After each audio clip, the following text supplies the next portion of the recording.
we'd like to thank Mr Fothergill's and Cobra Garden for their support in bringing Pots and Trowels gardening videos to you. Hello and welcome to Pots and Trowels. Today we're going to be cutting back hardy ferns and sowing peas in the vegetable garden.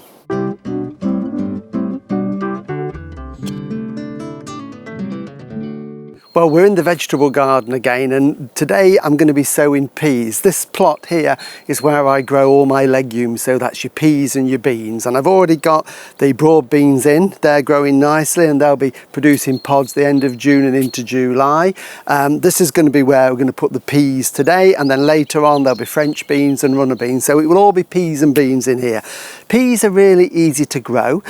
Two ways you can do them. One is the way we're going to do it here, which is to put them directly in the ground, or I'll show you also how you can do them in pots if you haven't got any soil to grow them into. So what I've done is I've prepared the ground, put lots of compost in it. They're quite greedy feeders, all the peas and beans. I put down my measuring stick there as a guide, and then what we're going to do with them, instead of taking out shallow drills like we did when we sowed carrots and parsnips, we take out a nice broad drill. And the best way to do that is to use a spade, because that's about sort of 7 or 8 inches wide. And what I'm going to do is literally just skim that through the soil about 2 inches deep, and that gives us a flat base to sow the seeds onto.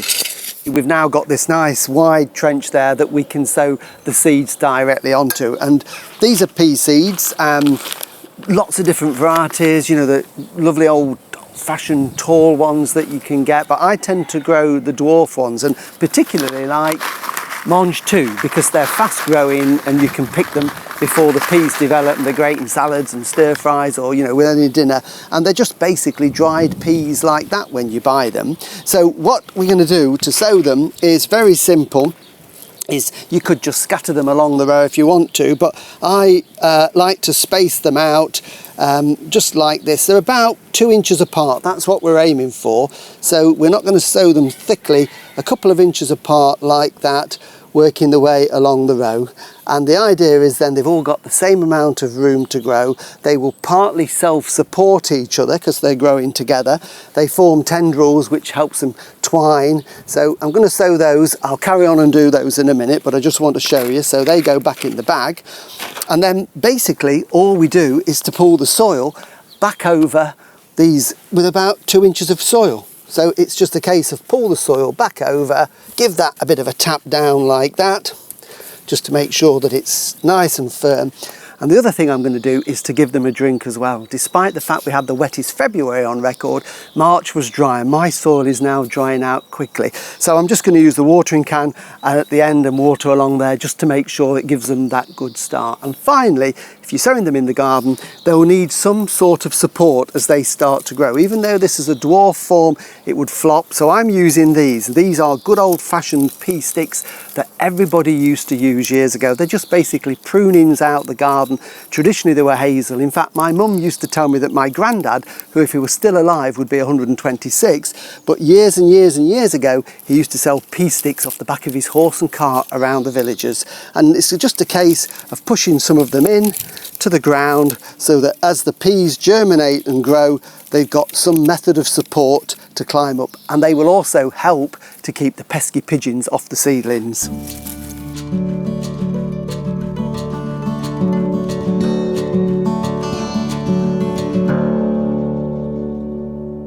And if you haven't got a garden to grow peas in, you can grow them in pots. It works quite well. I've done it a few times.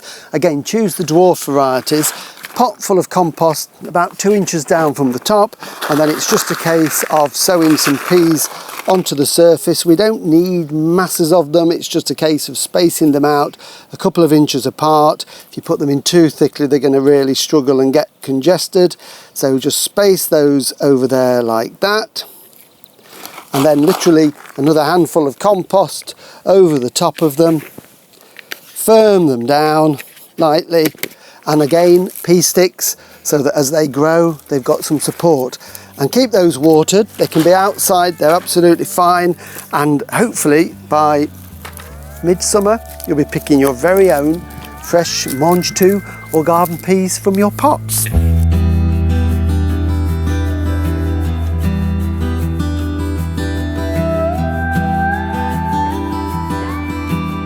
Jill and I are still working in the borders, the shrub borders and the herbaceous borders, just getting them ready really for the summer, making sure everything that needs cutting down has been cut down, and then we get rid of any old leaves and just tickle the soil over just to make it look really good.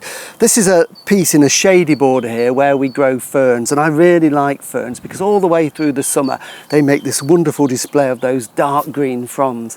There are basically two types of fern. We've got the deciduous ferns and we've got the evergreen ferns, and the evergreens keep their foliage all year round, just like an evergreen shrub. The deciduous, they don't drop the fronds, but what happens is over winter they go brown, and if you're not sure what yours are, then if they've gone like this all brown and crispy and look as if they're naturally dying down by this time of the year, that tells you that they are deciduous and you need to cut them down. And if you sort of look down in there, we can see in here we've got all the new fronds just waiting to explode into growth, and we can see there the fronds are just starting to unfold. So by taking off all of this old growth, it just gives them time to grow and it tidies them all up. So it's literally just a case of getting out your secateurs and just snipping them all off so that down as close as you can without damaging the new fronds that are growing there, and then they can all be put on the compost heap.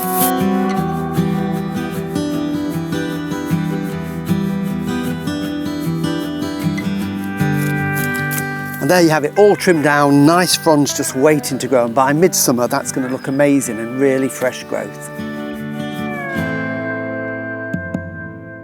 Well, thank you for watching Pots and Trowels, and I hope you've enjoyed it. Please keep telling all your friends to keep sharing it and liking it. We want to get as many people watching as possible. And if there's anything that you would like us to cover in a future episode, just drop us a message on Facebook and we'll do our best to do it. Next time, we're going to be sowing tender vegetables, and I've got a nifty tip with dealing with all those dry leaves hanging around underneath shrubs. See you then. Bye.